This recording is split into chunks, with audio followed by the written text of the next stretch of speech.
तो प्रियो, जय मसीह की। आज हम देखेंगे मूसा के बारे में। तो चलो शुरू करते हैं। यूसुफ के मरने के बाद उसके सब रिश्तेदार मिस्र में बस गए थे।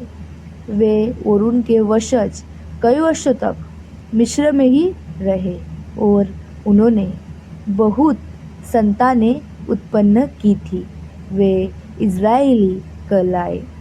कई सौ वर्षों के बाद इज़राइलियों की संख्या बहुत बढ़ गई थी और मिस्री लोग अब इस बात के लिए आभारी नहीं थे कि उनकी सहायता करने के लिए यूसुफ ने बहुत कुछ किया था। वे इज़राइलियों से डर गए क्योंकि वे संख्या में उनसे बहुत अधिक थे। इसलिए उस समय मिस्र पर शासन करने वाले फिरौन ने इज़राइलियों को मिस्रियों का दास बना दिया था।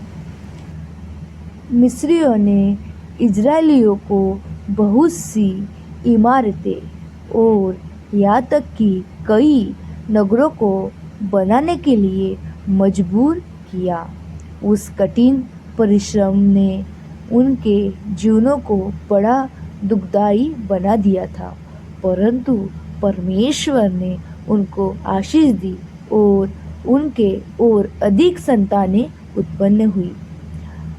फिरौन ने देखा कि इज़राइलियों के बहुत संतानें उत्पन्न हो रही थी, इसलिए उसने अपने लोगों को इज़राइलियों के सभी नर बच्चों को नील नदी में फेंक कर मार डालने का आदेश दिया। एक विशेष इज़राइली स्त्री ने एक नर बच्चे को जन्म दिया। उसने और उसके पति ने जितना उनसे हो सका उस बच्चे को छिपा कर रखा। तब जब उस बालक के माता पिता उसे और अधिक न छिपा सके तो उन्होंने उसे मार जाने से बचाने के लिए एक तैरने वाली टोकरी में नील नदी के किनारे पर सरकंडों के बीच रख दिया। उसकी बड़ी बहन ने यह देखने के लिए उसकी निगरानी की कि उसके साथ क्या होगा। फिरौन की पुत्री ने उस टोकरी को देखकर उसके भीतर झोंका। जब उसने एक बच्चे को देखा तो उसने उसे अपने बच्चे के रूप में ले लिया। उसने एक इज़राइली स्त्री को उसे दूध पिलाने के लिए काम पर रख लिया, बिना ये जाने कि वह उस बच्चे की वास्तविक माता थी। जब वह बच्चा इतना बड़ा हो गया, अब उसे अपनी माता के दूध की आवश्यकता नहीं थी, तो उसने फिरौन की पुत्री के पास उसे लौटा दिया। उसका नाम मूसा था। एक दिन जब मूसा बड़ा हो गया था तो उसने देखा कि एक मिस्री के एक इज़राइली को पीट रहा है। मूसा ने अपने साथी इज़राइल को बचाने का प्रयास किया। जब मूसा ने सोचा कि उसे कोई नहीं देखेगा तो उसने उस मिस्री को मार डाला और उसके शव को दफन कर दिया। परंतु मूसा ने जो किया था उसे किसी ने देख लिया था। फिरौन को मालूम हो गया कि मूसा ने क्या किया है। उसने फिर मार डालने का प्रयास किया, परंतु मूसा मिस्र से जंगल में भाग गया। फिरौन के सैनिक उसे वहां खोज न सके। मिस्र में दूर जंगल में मूसा एक चरवाहा बन गया था। उसने वहां एक स्त्री से विवाह कर लिया और 2 पुत्र उत्पन्न किए।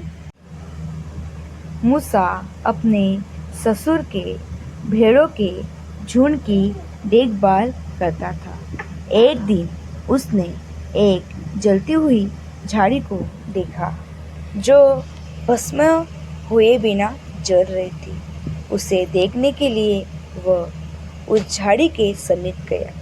जब वो उसके बहुत समीप था तो परमेश्वर ने उससे बात की। उसने कहा, हे मूसा, अपने जूतों को उतार दे, तू एक पवित्र स्थान पर खड़ा है। परमेश्वर ने कहा, मैंने अपने लोगों के दुखों को देखा है। मैं तुझे फिरौन के पास भेजूंगा ताकि तू इज़राइलियों को मिस्र के दासत्व से निकाल लाए। मैं उनको कनान देश दूंगा, वह देश जिसका मैंने अब्राहम, इसहाक और याकूब से प्रतिज्ञा की है। मूसा ने पूछा, अगर लोगों ने जानना चाहा कि मुझे किसने भेजा है तो मैं क्या कहूँ? परमेश्वर ने कहा, जो मैं हूँ सो मैं हूँ, उनसे कहो, मैं हूँ ने मुझे तुम्हारे पास भेजा है।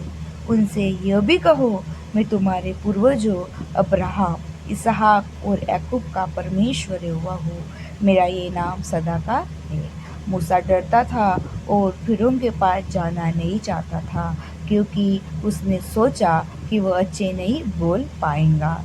इसलिए परमेश्वर ने मूसा के भाई हारून को उसकी सहायता करने के लिए भेजा। तो इस प्रकार हम देखते हैं कि परमेश्वर किस प्रकार मूसा को बुलाता है। एक कहानी निर्गमय अध्याय 1 से 4 तक बाइबल की कहानी है। प्रभु आपको ब्लेस करे। Thank you.